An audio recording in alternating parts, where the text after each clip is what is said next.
views and opinions expressed in this program are those of the participants and do not necessarily reflect the views of BronxNet or the program underwriters.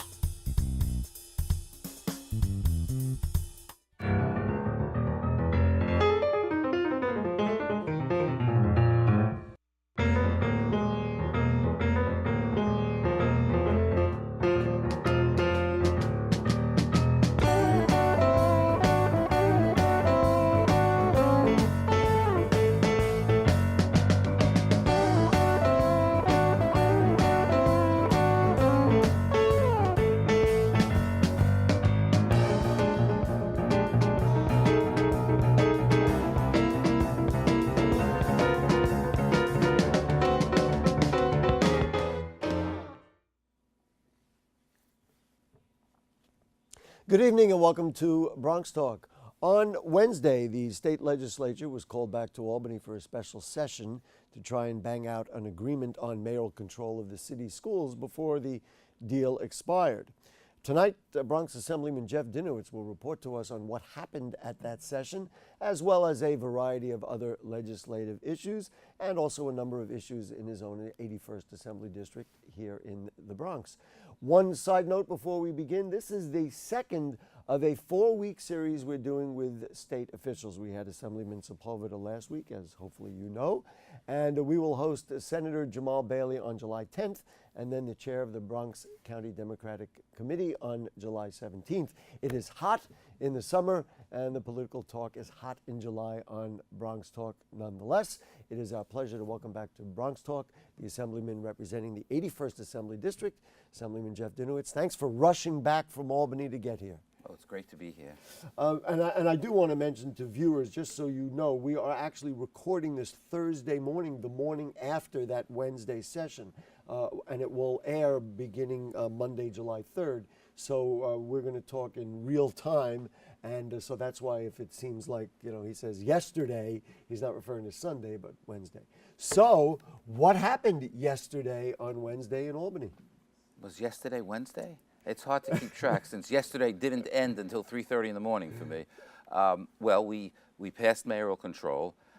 This has been controversial for many, many years. We finally got mayoral control after Mayor Bloomberg became mayor. We had a 6-year and a 7-year bill each of those times. And once we got a Democratic mayor, suddenly the Republicans in the Senate didn't think that we should have mayoral control for 6 or 7 years at a time.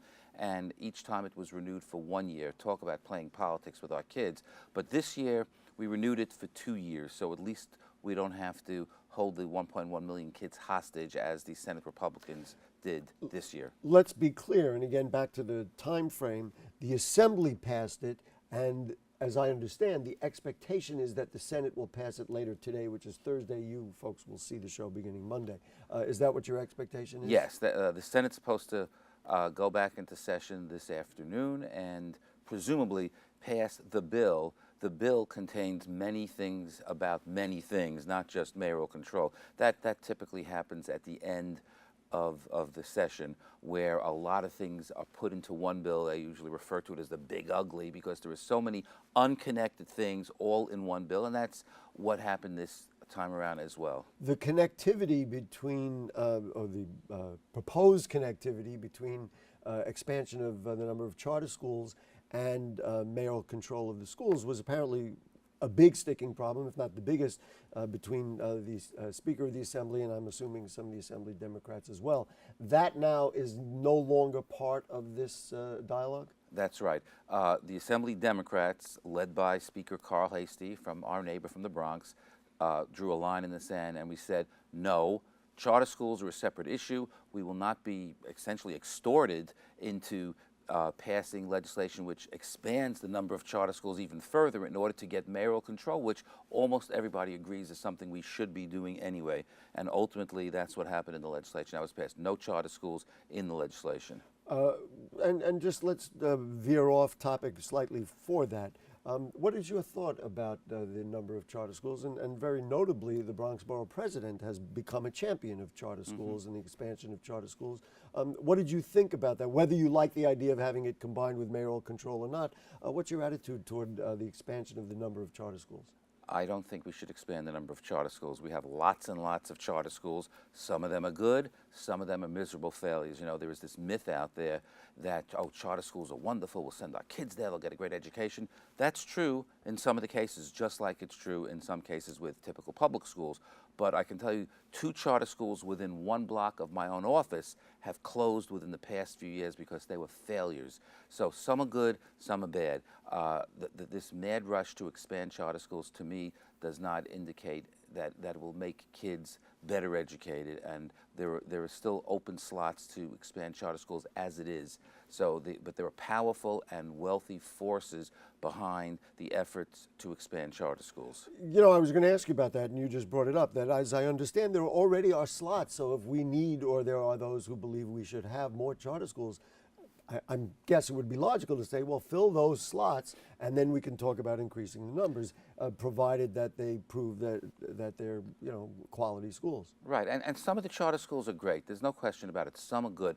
But my own opinion is that the efforts to expand charter school is really behind a greater effort to undermine public schools in this city, in the state, and in the country. Because the more charter schools you have, the larger their constituency becomes, the more power political power they'll have, and it'll just further expansions in the future.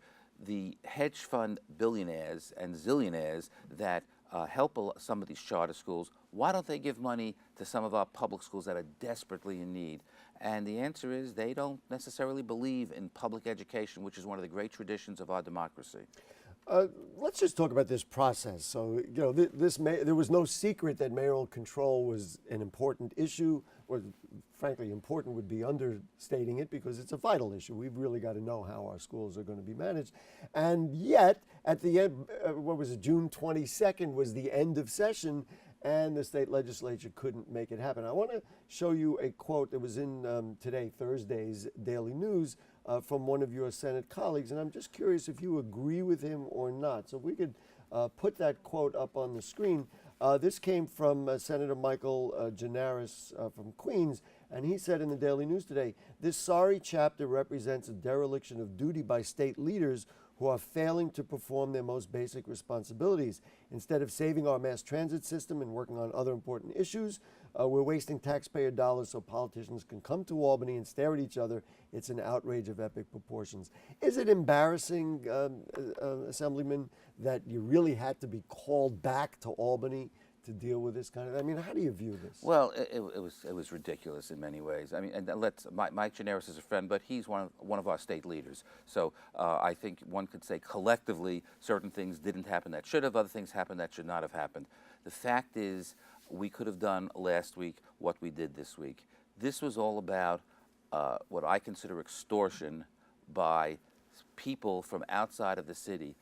Mayoral control of the city of New York is something which I believe should be determined by the city of New York, but under the state law, it's the legislature and the governor that have to make that decision. But the leader of the Senate, his name is Senator Flanagan, John Flanagan from Long Island, was the leader of the effort to try to tie in the expansion of charter schools, and charter school forces are among the biggest political contributors to the Senate Republicans and others, not me. And coincidentally, he was leading the way to try to, saying, if you want your mayoral control renewed, you got to increase the number of charter schools. That should not have happened. 1.1 million New York City school kids should not be held hostage to the whims of an out-of-New York City legislator. So even though it was kind of an uncomfortable process, you supported the line in the sand that Carl Hastie drew and your colleagues Absolutely. drew. So in other words, if this is what it had to be, could the governor have interceded and really kind of forced the issue and said, folks, we're not leaving Albany till we get this done? Or are we all just satisfied? Look, stop looking, Gary, stop looking back. Let's move on. Well, ultimately, we did the mayoral control yesterday, and we didn't increase charter schools. But frankly, the governor was one of the people who thought charter schools should have been part of the mix. So that may be somewhat of a clue as to where we were. All right, so let's see. Improved pension benefits for some city cops and firefighters, extension of various local taxes. I guess these were things that were all part of the bill that was voted on. Right. Normally, there are dozens of these local tax bills throughout the state, sales taxes, hotel occupancy taxes, and they're typically renewed every 2 years and renewed without controversy. This time there was controversy because it was part of everything else that happened. But those are things that had to happen, including the New York City personal income tax. As an aside, and I guess it was something that was important to the governor, I don't know how you feel about naming the new Tappan Zee Bridge after former Governor Mario Cuomo, assuming you were a supporter of the former governor, but this somehow found its way into this final session. You know what? Mario Cuomo was the governor for 12 years, and he certainly deserved to have something important named after him to honor him, whether that was a bridge or an airport or a post office or a whatever. I think some people were miffed that the bridge was already named for a former governor, Malcolm Wilson, and he was stripped of that honor, and so that didn't sit well with some people. Well, that's interesting. I mean, we always called it the Tappan Zee Bridge. It's actually the Malcolm Wilson Tappan Zee Bridge? Yes, that was done under Governor Mario Cuomo back in the early 90s to honor. Governor Wilson was governor only for a year when Nelson Rockefeller became vice president during that whole Watergate era scandal. And Wilson was the lieutenant governor. He became governor. The bridge was named after him. You know, people call it the Tappan Zee, but it was the Governor Malcolm Wilson Tappan Zee Bridge. Well, I guess you live and you learn. I had never heard that, but that's interesting because you know, the Tri-Borough was named after RFK, but that was not named after a former elected official. So I understand the kind of like, well, it's kind of clumsy, let's put it that way. Let's talk about the MTA. We had a derailment the other day, which apparently was due to operator error. In essence, some workmen had left something on the tracks. But right now we are in maybe crisis mode, almost crisis mode for the MTA. Things seem to be declining. You have been outspoken about it, and yet there was no new money for the MTA in this process. What are your thoughts? Well, during the budget process, the Assembly Democrats, we fought to get money put back in the budget. You know, the governor actually cut money from the MTA in the budget. We had tried to stop that. We weren't successful. There was a $65 million cut to the MTA. But a lot of things have been happening recently. There's a crisis. Everybody knows there's a crisis. And in the past few days, a lot of pressure has built up. The fact that I had called a press conference for today was one of those ingredients. There was a protest outside the governor's office yesterday. Columns were written. Lots of things happening all at once. People understand that this issue has moved to the forefront, possibly the biggest issue over the course of the next couple of months. And the governor has announced some positive steps, but some what I hope are only initial steps, because it's not enough. There is grappling between the mayor and governor. In fact, a lot of people were miffed that neither seemed to show up at the press conference after the derailment. And at least the way it's being reported, the governor didn't comment about when asked about the MTA and who really controls the MTA. Well, we know who controls the MTA. Yeah, because the governor, of course, appoints all the board members. Former colleague of yours, Richard Brodsky, has now made a proposal that state funds that have been accumulated from settlements are sitting there, and he says, why shouldn't that be put into at least a starting fund? I think it was a couple of $1 billion in there. Should that be put in as a starting fund to do some improvements on the MTA? I believe it should. We have to find recurring sources of revenue for the MTA, but that's what you call a one-shot, but an important and large one-shot. We need big bucks for the MTA, and while the governor made some important announcements today, talking about adding $1 billion next year, the truth is that's a small fraction of what has to be done. The mass transit system in the city, in the metropolitan area, needs billions and billions and billions of dollars. Some of the signals, the tracks, we're talking about 100-year-old equipment. A lot of it has to be replaced, and I'm glad the governor is starting to realize that now. You know, I think it was January 1st, the governor was there taking credit for the 2nd Avenue subway. That's right. Okay, well, if you take credit, I guess that means you run the show. More recently, not taking so much credit. You know, when you discredit, when he's suggesting that he needs more people that he appoints on the MTA board, it's his way of saying, well, I don't really control it. He does control it, and the governor has done a number of good things, no question. But we need huge amounts of money. Maybe it means having an income tax surcharge. I don't have a problem with that. We all have to pay for it. You know, we can't just say, let's tax millionaires. I was going to ask you that. We all have to pay for it. We all pay for the schools. You know, it's not just billionaires that pay for schools. We all pay for it. And if we want to fix this system, and it's going to take a long time, then we're going to have to put in not billions, probably tens of billions of dollars have to be increased. There's been so much neglect, and we have to turn that around now. I guess there has to be an awareness that if you improve the transit system, you have a better chance of being able to do things like the various rezonings that are being proposed, because if you're going to add more people or homes to Jerome Avenue, you're going to have to do something with the number 4 train. Anybody who travels that train every day knows how crowded it is. And frankly, I had a dialogue with somebody who was talking about rezoning in Inwood. I realize it's not the Bronx, but it's just nearby.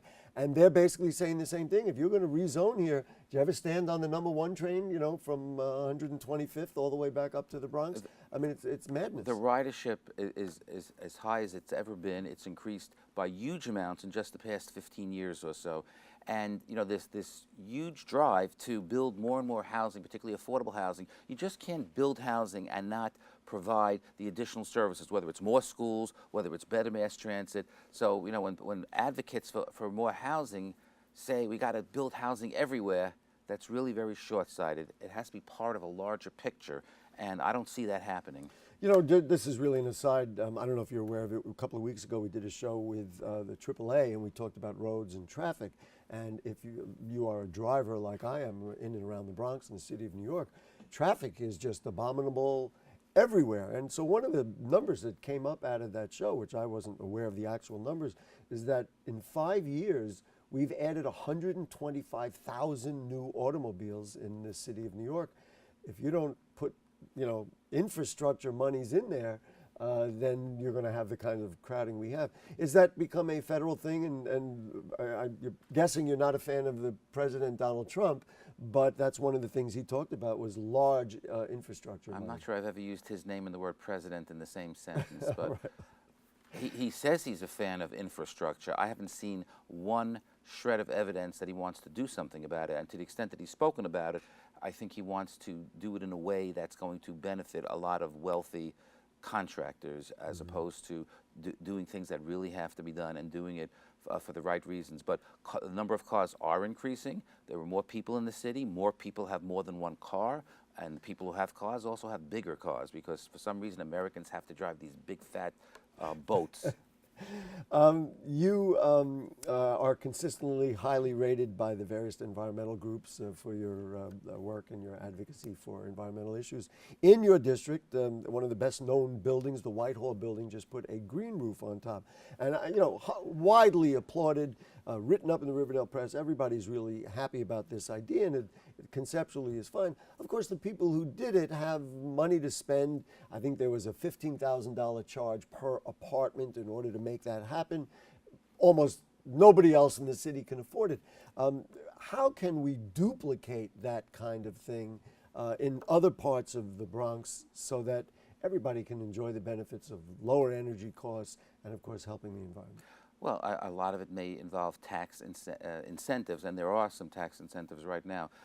It's not easy for most buildings to do that. Don't forget, the Whitehall didn't do the green roof on their roof. They did it. They did it on the roof of their of the school. Kind of auxiliary building. Yeah. Right. I know in my building, I'm not sure that the roof as is can take the weight that would be involved, because there is weight that's involved. So it may not be as easy as it sounds. And certainly buildings that are in co-ops, most landlords, they just don't care. All they care about is raising rents. Well, but maybe if there was, as you say, if there were some incentives, maybe they would consider it. And certainly tenants, I live in Mitchell-Lama, maybe, that could be the kind of thing. If there were incentives for us to do it or others to do it, maybe I could work Well, out. there are some incentives in place, but getting a lot of these things going, it's just a long-term project. I mean, all these years, I remember the gas lines in the 70s, and people said, oh, we got to go to solar power, and nothing happened because the power of the oil companies made sure that Americans stayed addicted to oil. And even now, when we're trying to, and in the state, the goal is to have, by the year 2030, 50% of the state's power come from clean energy. It's very hard to get to those goals, but we have to do it. We should exceed those goals. You have been a very vocal critic, and it seems like a small thing, because it is a small thing, of this little island that sits in Van Cortlandt Village, right at the corner of Sedgwick Avenue and Van Cortlandt Avenue West. As you know, it's a corner I know very well. It seems like a small thing, and every time you look up, here's Assemblyman Dinowitz saying, "Why isn't this changed?" Why is this such an important issue to you? Because it's an example of government ineptitude. It must be frustrating since you do represent government. Yes, but I'm not the agency that exhibited the ineptitude.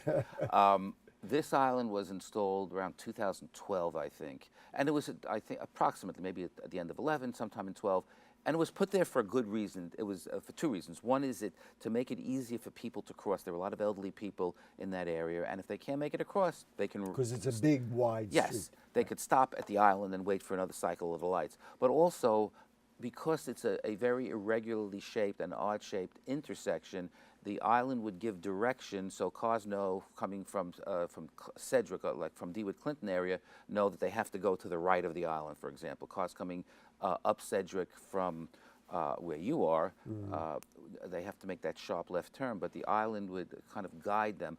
But what they did is they shaped the island in a stupid, and I use the word stupid very deliberately, in a stupid way, such that cars coming up Sedgwick Avenue, making the sharp left turn to go down Van Cortlandt Avenue West, hit the island. And we got so many complaints. I went down there, cars hit it. So recently, car overturned over there. So in fall... And somebody was killed, I understand, several months ago.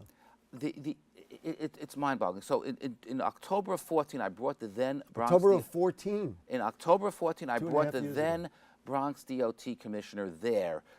We looked at it together. She promised me that they would fix it. Yeah, they just have to like shave the island or just reshape it. Yeah, it's not that dramatic a thing, but it has tremendous effect. I can Yes. tell people because I've been down there. It's wide at the top, so if you're making that left turn, you got to go like make like a wider than a 90-degree angle That's right. turn. And if you're a big vehicle or a truck, so Or there are cars coming down the other way. By the time you navigate that, they're already moving, and you've got to... So nothing happened. 2015 passed by. By 2016, I was back and forth with them numerous times. Finally, in 16, I kind of blew my top, and we got a new Bronx DOT commissioner. We have a new city commissioner. We revisited the thing, and in January of this year, 2017, which is over 2 years after that promise was made, and I told the community about it based on a promise that was given to me. I was given something in writing that this would be done. They would send out the engineers. They would come up with a plan. I said, okay, fine. I don't know why you need an engineer. I'm not an engineer. Here's what you do. Chop that off. They didn't do it. But in any case, months passed by. Nothing happened. Then finally, we found out by accident, they put up a stupid sign that, you know, I don't know, it points in what direction to go. And I said, that's not what you promised to do.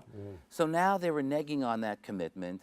And then I brought up the issue again, so now they're talking about looking at it again, and I mean, 2.5 years. Come on, over a little thing. this is nothing. This is we nothing. Have really Do big it. Problem. And it's striking to me that we would even have to spend so much time on it because it's a little simply, but it's in the middle of a big thoroughfare. If you could clean it up, we'd all be happier, and certainly you would be happier. And along the way with traffic issues, there has been a protracted dialogue in the north part of the Bronx over Broadway. That the northern part of Broadway, cars go racing up there. It's been dangerous. There have been pedestrians killed. There have been accidents. And there have been numerous plans suggested, among them to add bicycle lanes that would narrow the, the area. I have a lot of thoughts about it, but what are your thoughts? And then I'll ask you about it. Well, first, clearly Broadway was dangerous. We've taken steps before this to make it safer. We lowered the New York City speed limit from 30 to 25. Then we got, when I say we, my office plus my colleagues working together, we got 2 additional traffic lights installed on Broadway because there was that long stretch between where the Burger King is, going all the way up to 251st Street. Very long stretch, cars can speed, no place to cross. And then cars speed even above that area. And let me just add one more thing. This is along the parade grounds, Van Cortlandt Park parade grounds, which means it's not just an isolated thing for the people that live there. People from all over the city come over there, and certainly people who run track, because it's the most famous cross-country track in the nation. Heavily used are area. Always over there. Go ahead. So we got the traffic lights installed, and ironically, because there was a time period between when they put up the lights and when they turned on the lights, another person was killed over there, but numerous people over the years have been killed, and something has to be done. You know, are bike lanes the answer? I don't really care if they have bike lanes or not. I think bike lanes are generally a good thing as long as it doesn't cause other problems. There was a lot of opposition. Some people just are automatically against bike lanes. Well, I'm not, you know, my thing, and I happen to be a bicycle rider, my thing is if you put bike lanes there, you're not going to stop all the buses that drop off track athletes, you know, and they need a place to go or a place to park. And if you put the bike lanes and make it narrower, they're going to stop there anyway. Well, and you're going to. Well, we're going to be problem. sitting down, myself and my colleagues, with police, with DOT, and with parks. Those buses are a huge nuisance for the neighborhood. Right. And they have to drop them off and then move elsewhere and wait for them, not wait on Broadway for them. That's outrageous. That shouldn't be done. But something needs to be done, whether it was that exact plan or something a little different. Something has to be done. People are dying on Broadway, and one of our jobs is to make sure people don't die. You have we have about a minute left. Do you have on your website support for number one, the governor's statement that he was going to be paying some money for the Kingsbridge Armory, and for the mayor's announcement that he was ready to say, well, okay, you know, let's move the thing forward. Do you have a sense? Because my talking to the people that I talk to are basically saying, well, we're still kind of waiting for the payment for the state. Is the governor good for that money? And then ultimately, do you think Mayor de Blasio is going to be good and say, okay, let's make it happen? It's certainly a much longer process than any of us had hoped, but we got money. The governor put that big amount of money into the budget. The assembly put other additional monies into the budget. The city finally gave the okay. I think there is, to quote somebody who I hate to quote, that there's light at the end of the tunnel. And I look forward to it happening. And if they asked, you would say, get it done. Get it done as quickly as possible. This will be great for the Bronx, especially the Northwest. Assemblyman, you're a great guest, and there's reasons why this is, more than 20 times you've been on our program over the years, and we appreciate the long association. Thank you very much. Okay, my pleasure. Folks, if you have further questions or comments on anything you heard on tonight's show or anything going on in our borough of the Bronx, then email them to us at BronxTalk@BronxNet.org. You can send us a tweet at BronxTalk or put them on our Facebook page, and we'll read them on the air during a future edition of the program. You can check out the archives at BronxNet.org. You'll find Bronx Talk on the lower right navigation bar. Now, as I said earlier, please note we will continue our mini-series with Bronx elected officials on Bronx Talk over the next 2 weeks. On July 10th, it's State Senator Jamal Bailey, and on the 17th, the chairman of the Bronx Democratic County Committee, Marcos Crespo, will be our guest. We thank our producer, who's Lindsay Violet. Our director is Brianna Roller. We thank the Assemblyman. We thank the cast of thousands. We thank you. Good night.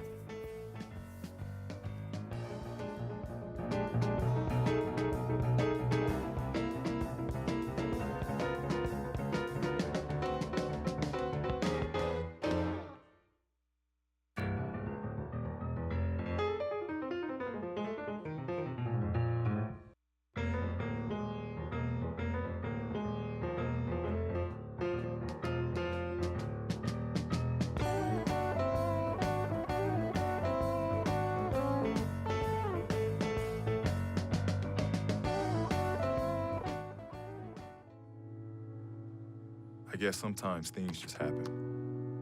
Devastating things. Your whole world changes in an instant. That's what happened to me the day my mother had a stroke. I'm Paul George, and I want you to spot a stroke fast. F, face drooping. A, arm weakness. S, speech difficulty. T, time to call 911. Protect the ones you love. Spot a stroke fast.